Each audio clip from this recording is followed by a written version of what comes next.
This is Olivia Powell. I'm a dancer with the Diablo Ballet.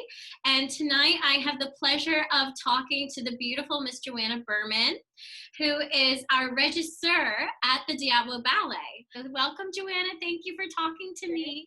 Thank you, Olivia. You know it's my pleasure. Well, why don't we start from the beginning? Where are you from? I am from the Bay Area. So I actually, I grew up in Terra Linda, which is in San Rafael, California. Okay. And I got most of my training at the Marin Ballet, starting at age 8. And I started ballet at the Terra Linda Recreation Center at age 3. Oh my At age goodness. 8, I went to the Marin Ballet, and that's where Lauren Jonas and I met. Oh, how special. Unbelievable. We knew each other through ballet. We knew each other through our synagogue and through public school as well. So we were close friends in all those arenas and have been this many years later. Yeah. That's amazing. Yeah. Dance friends always make the best friends. Oh my gosh. Yes. They're lifers. Yeah. We get each other in a different way. Did you finish your training at the Marin School of Ballet or? I was there from age 8 till 17. Okay. And then I went to the San Francisco Ballet School for a year and a half. That was during my senior year in high school. Okay. Wow. And then I got my apprenticeship after a year and a half, and I stayed for 18 more. Oh my goodness, amazing. So in many ways, it didn't feel linear, but it was in many ways compared to many dance journeys, you know. Yeah, but it's nice that you were able to stay close to home, where your roots are, where your family is, and maintain all of those connections through your training and your career. That's beautiful. Yeah, it's one of those things that I couldn't fully appreciate when it was happening. As I got older and was still dancing, I started to really get that that's not the norm, and how lucky I was that my parents would come to most of my shows, and no complaints. Really kind of amazing. Oh, that's wonderful. Wonderful. Yeah. And when you transferred schools to San Francisco Ballet School, the training, was it all day long, or were you able to continue your regular schooling? Yeah, that's a great question, because now is a different time than it was then. So in my day, class 8, which was the highest level, I might still be considered the highest level. I don't know if they've renamed everything. And that started at 2:00 in the afternoon. So I did my senior classes in the morning till, right up until then, just my requirements. Mm-hmm. And then one of my parents would drive me into the city every day. But I got to go to public high school and graduate from public high school. And I think that's really, I feel bad. I'll just say I feel bad for the young dancers of this time who really have to make choices very early on. Do I want to, go 100, whole hog? You have to know much earlier, because your ballet starts at 9:30, and you can probably tell me 15 or. Yeah, I think probably about that age is what a lot of dancers end up doing. You were very young when you got hired as an apprentice at San Francisco Ballet. So you're going from this schooling training into the professional world. So how did you feel like that transition went for you emotionally as a young dancer, making that such a switch? Mm-hmm. Yeah, that's such a good question. I feel I really, I'm so grateful for the time that I was going through this, for just what was the norm, number one, the people who were in San Francisco Ballet at that time, number two, who were not number two, that's probably number one. They became, you were talking about ballet friends or for forever friends, those people are my lifers, right? So the attitude of San Francisco Ballet, certainly at that time, had a real familiar, by that I mean family setting. And the older, or at least more experienced dancers, really kind of showed us the way in a very warm way. So, so for me, there I was doing a year and a half in the school. Then I went on tour I started performing with the company at the Opera House, because they would have big productions and they needed student dancers to fill the ranks, more than they do now, because the company wasn't as big then, So, so I got to do stuff on stage with the company, little things here and there. And then, I'm thinking what year it was. It doesn't matter, but I was never mind. Turning 18. It's not really a secret. I don't keep it a secret, but I was turning 18 on a tour to Europe with the company, and that was the end of my first year in the school. So I still was in the school, but they needed more people. Right. And I got to go to Italy and Israel and Greece and then we finished in Chicago for 2 weeks. So I was gone for 7 weeks over my 18th birthday. And, you learn a lot fast. And if you've got people who are really supportive, then it's great.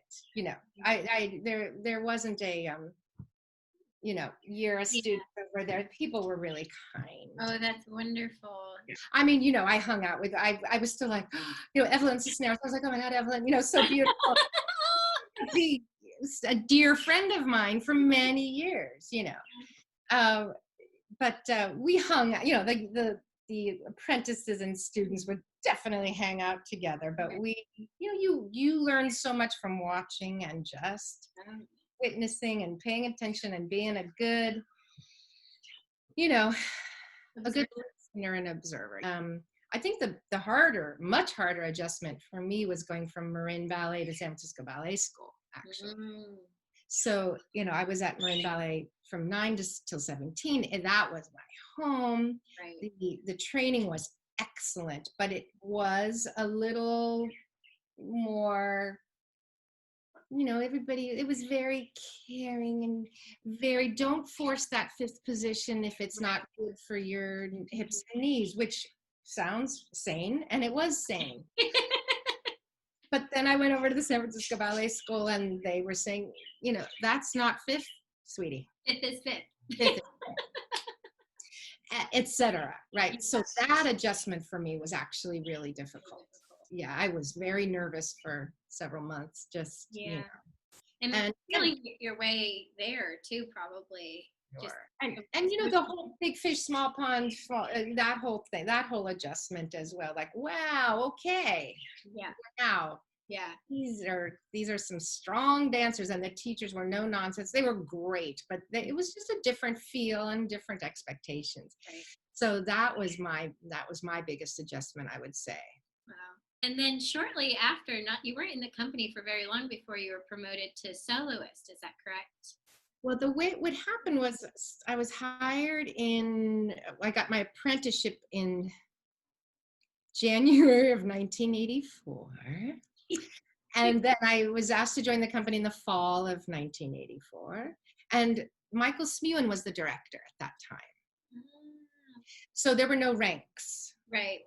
Everybody did everything, which I think also added to that sense of community. Right, for sure. Yeah. Where there was not a hierarchy. I mean, there was an understanding about certain dancers, of course, but not a hierarchy. So there were no rankings. And then Helgi took over the directorship in June, July of 1985, so essentially a year later. And there were no rankings his first year, I believe. Then when he put rankings in, then I was given a soloist contract at that time. I see. Okay. And the rankings started.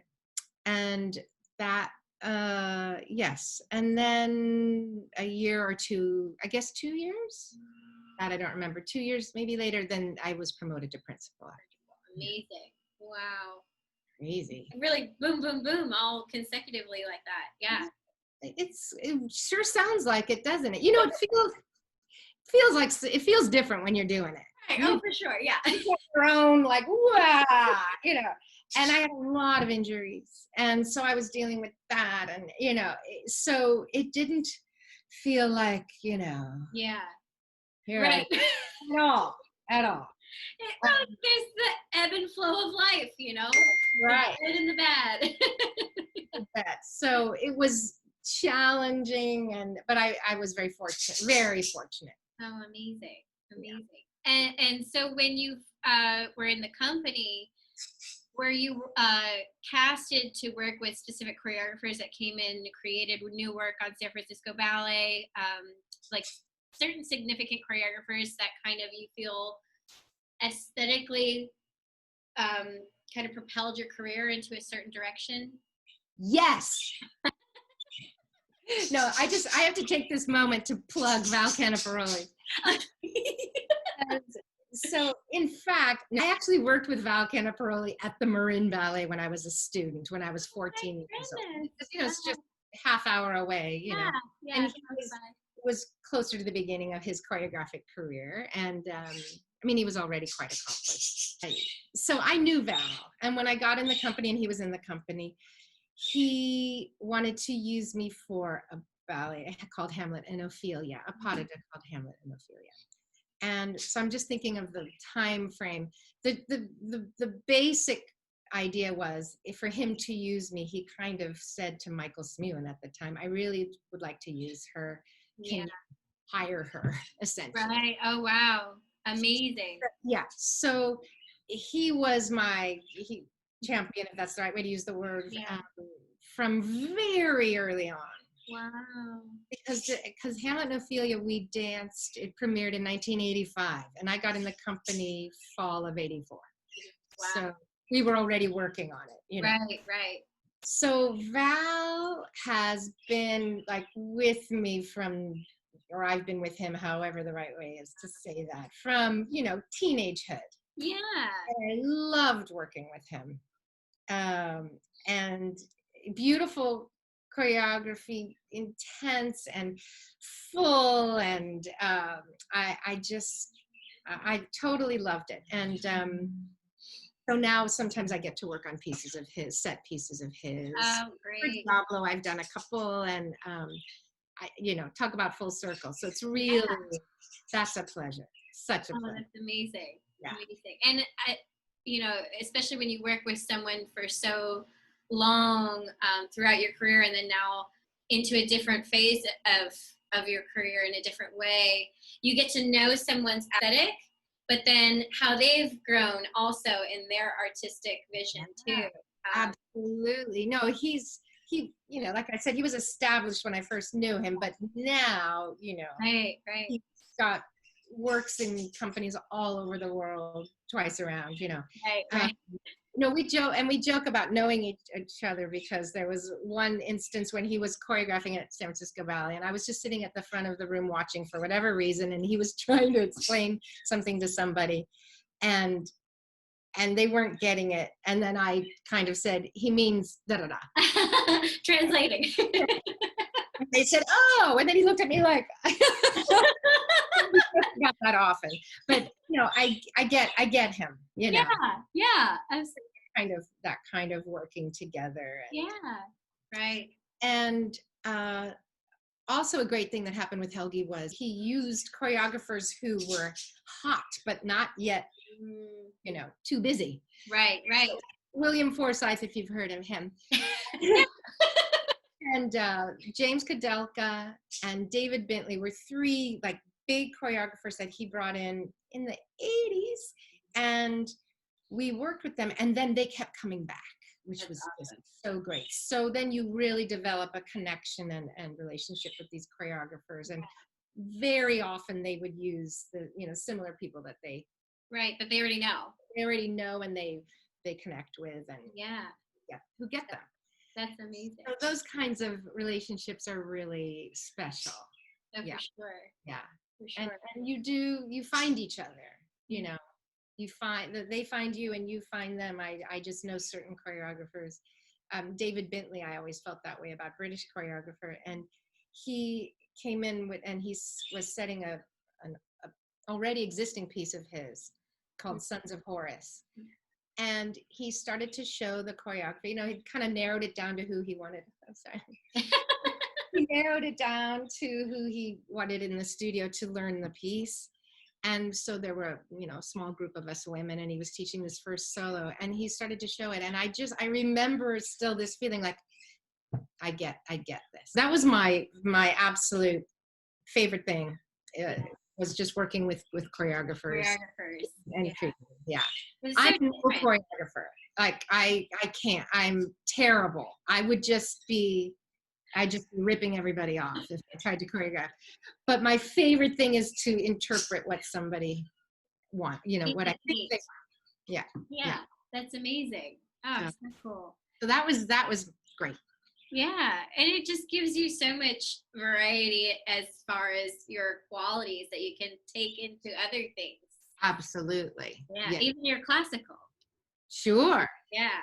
Oh, it informed Swan Lake and everything else, and the opposite as well. Did you find that you enjoyed then the creative process with choreographers more, or did you prefer more of the classical works?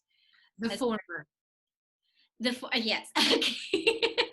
Classical works, except for maybe Giselle, which I kind of loved, but the classical works are so important and so good, and I've never felt in better shape than when I had to do a classical full-length ballet, of course. And it's just, there's right and there's wrong.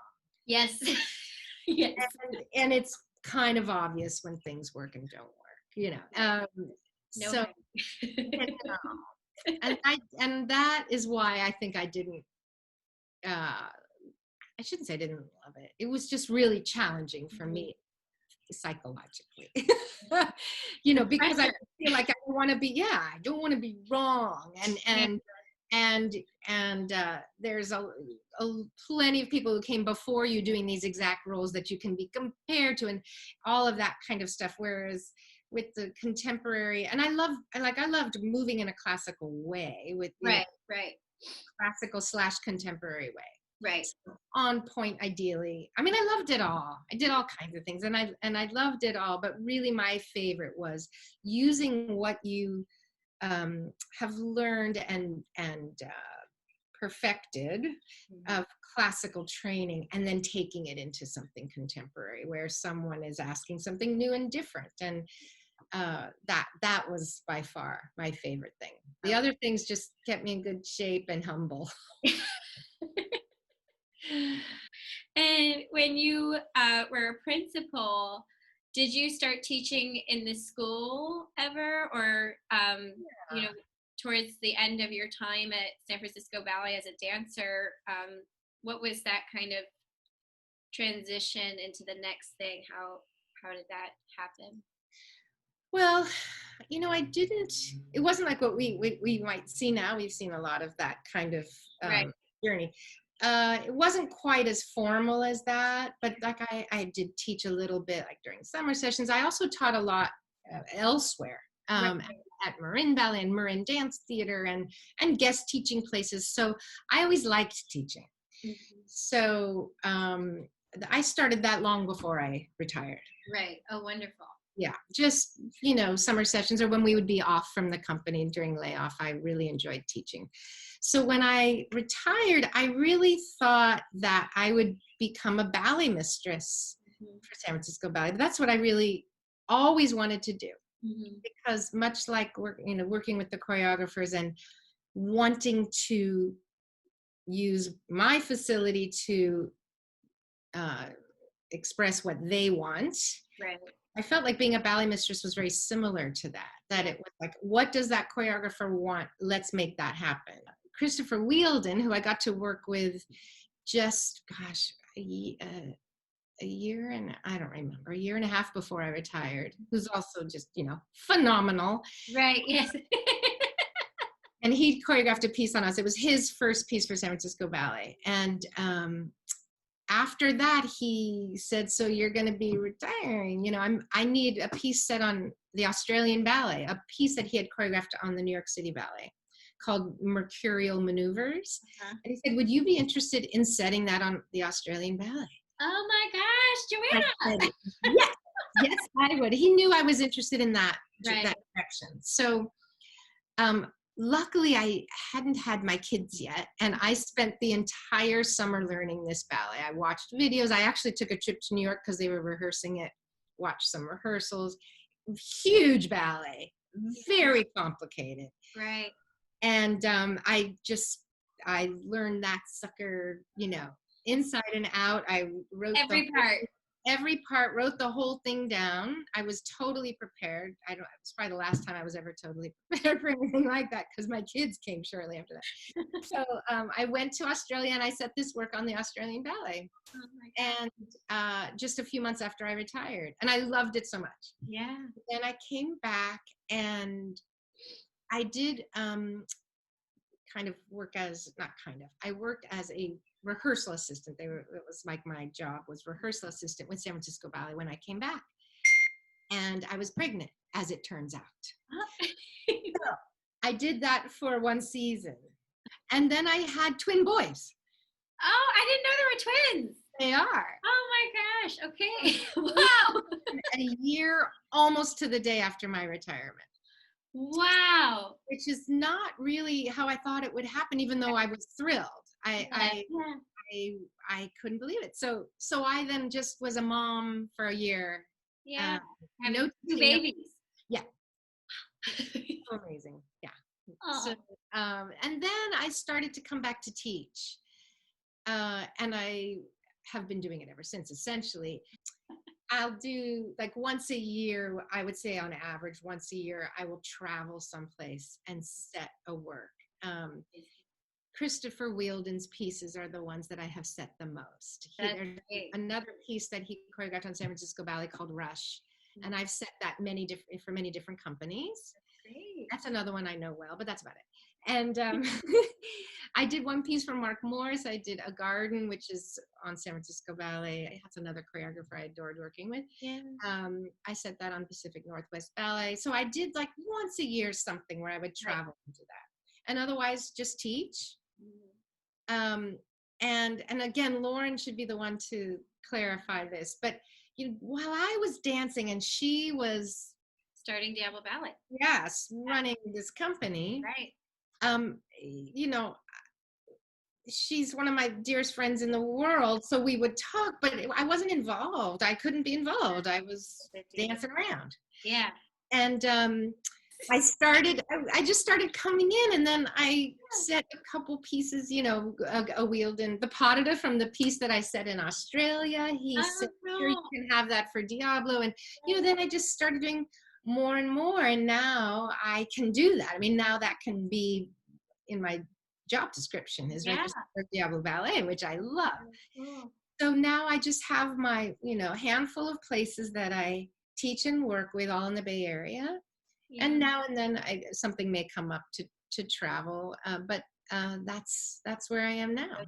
In the Bay Area, that's amazing. And you get to see the world. Right. Yeah. Yeah, it's it's a great deal. When the boys were younger, you have to bring them, I'm sure. Pardon me? You have to bring them with you. Well, sometimes yes, sometimes no. So it wasn't too long. I would leave them with Renee, their dad. Yeah. But I would make, we called them the Bible. I would make this cardboard graph. Yeah. About every, okay, this is what they need for school that day. You can take them to this friend who will pick them up and take them to soccer, and then all the appointments. Oh, I just had it always, because I was like, I was leaving them with two little boys. Yeah, you're busy. Everybody's got something going on. Yeah. So that's what I did for a couple of years, and now I'm trying to think, what was the last place I went? It wasn't that long ago. It's so sad that I can't recall. But anyway, I'll blame it on the pandemic. But the last time I went somewhere, I just went because they're 17. Right. And they're like, they're probably like, oh, are you gone when I get back? They're totally self-sufficient and fabulous, and it's just not a thing. Oh, and you mostly work with professionals, but do you work with children as well sometimes? Oh, yes. Yeah. Cool. Okay. Yeah, I do. Do you find that when you teach them, whether or not, they're going to become professionals, just developmentally those types of skills that can help them in their future lives. Oh my gosh. You know that. Yeah. Like, you rarely have an advanced student, ballet student, Yeah. who is not like straight A's, Right. totally, and you are devoting so many hours and so much energy to dance, and yet they almost all have great grades, are very kind. All, I mean, the focus, the awareness, Yeah. yourself and how you are with other people, the physical training, of course. I mean, just like any athletic endeavor. Yeah, those things are just a great foundation. And as you also kind of alluded to earlier, the best people to appreciate the art. So whether they become professional ballet dancers or not, right, they get it. They get what goes into it. They want to be, you want to be around it. So yeah, it's they're usually very high quality kids. absolutely. Yeah, actually, as a matter of fact, so today I taught for Marin Dance Theater for the first time in the studio. It's their first week back in the studio since all of the COVID-19 stuff started. So, we were very spaced. We wore masks, etc. But on my way out, one of my sons said, "So, like, is it gonna be a problem getting them to, stay distant and listen and all that?" I'm like, "You don't know ballet students." Not, I mean, especially at this advanced level, right. they're the best, like the best. Yeah. Will give 1,000%. Yes, all the time. At all times in all endeavors. Yeah. And so focused. And yeah, so I just kind of laughed. Like, no, shouldn't be a problem. It's okay. It'll be fine. But like today, just being with them in the studio. Yeah. And they must have loved being with you. You're such a positive and encouraging, inspiring person. This has been so amazing, and thank you so much for sharing your story with us. I'm sure we could probably talk for another hour and a half about all these different experiences. You just have so much to share and to teach everyone that listens to you, is in your class, watches you dance. So you're a very, very special and coveted person to Diablo Ballet. We're very thankful for you. You have been a lifeline for us, teaching us once a week, just getting us all to be together. Oh, I know. See, well, that's not me, that's Lauren, but isn't that something? We're all together. Yes. Well, I love you guys, and I'm, grateful to be with Diablo and Lauren, and, cheers. Cheers.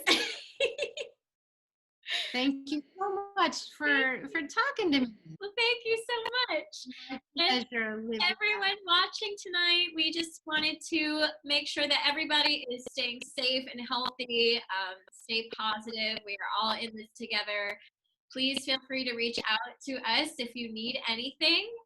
We're always here for you. Thank you for watching. Thank you, Joanna. Thank you, Olivia. My pleasure. Mwah.